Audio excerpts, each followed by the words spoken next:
চালে কিলবিল করছে পোকা, ডালে আরশোলা, সেদ্ধ হয় না সবজি ডিম। এইভাবে খিচুড়ি রান্না করে চলছে অঙ্গনওয়াড়ি কেন্দ্র। জানা গেছে বাঁকুড়ার বিষ্ণুপুর ব্লকের কুলুপুকুর অঙ্গনওয়াড়ি কেন্দ্রে 52 জন শিশু ও 14 জন প্রসূতির নাম তালিকাভুক্ত রয়েছে। অভিযোগ, খিচুড়িতে থাকে না পর্যাপ্ত ডাল সবজি, চাল ডালেও পোকামাকড়। ফলে সেই খাবার খেয়ে অসুস্থ হয়ে পড়ছেন শিশু ও প্রসূতিরা। শিখে উঠেছে কচিকাচাদের পড়াশোনা। অঙ্গনওয়াড়ি কর্মী ও সহায়িকাকে জানিয়েও কোনো সুরাহা হয়নি। তবে অঙ্গনওয়াড়ি কেন্দ্র ঘেরাও করে বিক্ষোভ দেখান স্থানীয়রা। প্রায় দিনই পোকা বেরোচ্ছে, চালে ডালে সব কিছুতে পোকা। আর সবজিগুলো ভালোভাবে সিদ্ধ হয়নি, আর চালে ডালে সব কিছুতে আরশোলাও আছে আর পোকাও বেরোচ্ছে। আর যে ডিম নিয়ে যাচ্ছি সে ডিমগুলো ভালোভাবে সিদ্ধ করেনি। স্কুলে বাচ্চাদিকে যে পাঠাবো, স্কুলে পড়ায়নি ভালো, ছেলেরা চারদিকে ঘুরে বেড়ায়, ছেলেদিকে যে ইচ্ছা করে পাঠিয়ে দেবো আমরা ঘরের লোক, ছেলেগুলো তো ধাক্কা ফাক্কা খেয়ে বসে থাকবে। যদিও অভিযোগ অস্বীকার করেছেন অঙ্গনওয়াড়ি কেন্দ্রের কর্মী ও সহায়িকা। দেখি আরশোলা আবার ঢুকে গেছে, দামটা ভাঙা, চট ঢাকা দিলেও সে বাধা মানছেনি, ঢুকে যাচ্ছে।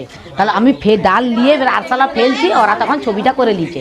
কিন্তু আমার কি করার আছে, আমি প্রতিদিন ফেলে দিয়ে যাই, আবার এসে পর দিন যখন খুলি আবার দেখি ঢুকে গেছে। আমি খিচুড়ি খাই, তাহলে আমি পরিষ্কার করি, রান্না করি, গ্রামবাসীও বলবে নিয়ে যাই খাই। ফাঁকা ডামগুলো মানে একটু একটু করে ফাঁক আছে বলে এটা হয়ে যায় এরকম।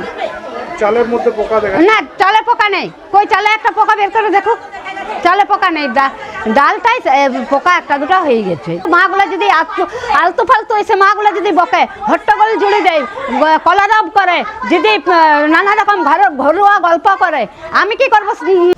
বিষয়টি তদন্ত করে খতিয়ে দেখার আশ্বাস অঙ্গনওয়াড়ি কেন্দ্রের সুপারভাইজারের। আর কর্মীকে বলা হলো আমাদের নিত্য নৈমিত্তিক দিনে যে ডিম সবজি খাবার যা যা বরাদ্দ সেগুলো যেন ওরা প্রতিদিন চাট ঝুলায়। আর খাবার সবার আগে কর্মী এবং সহায়িকা প্রতিদিন খাবে।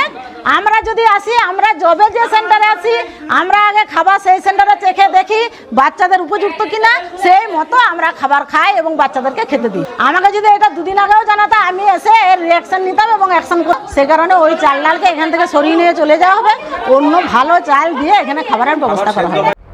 অঙ্গনওয়াড়ি কেন্দ্রের খাবারের গুণগত মান নিয়ে বারবার প্রশ্ন উঠেছে। কেন খিচুড়িতে মিলছে না পর্যাপ্ত ডাল সবজি? কোথায় যাচ্ছে সরকারের বরাদ্দ টাকা? শিশু খাদ্য নিয়েও কেন গড়িমসি? বাঁকুড়া থেকে স্বরূপ রায়ের রিপোর্ট, ক্যালকাটা নিউজ।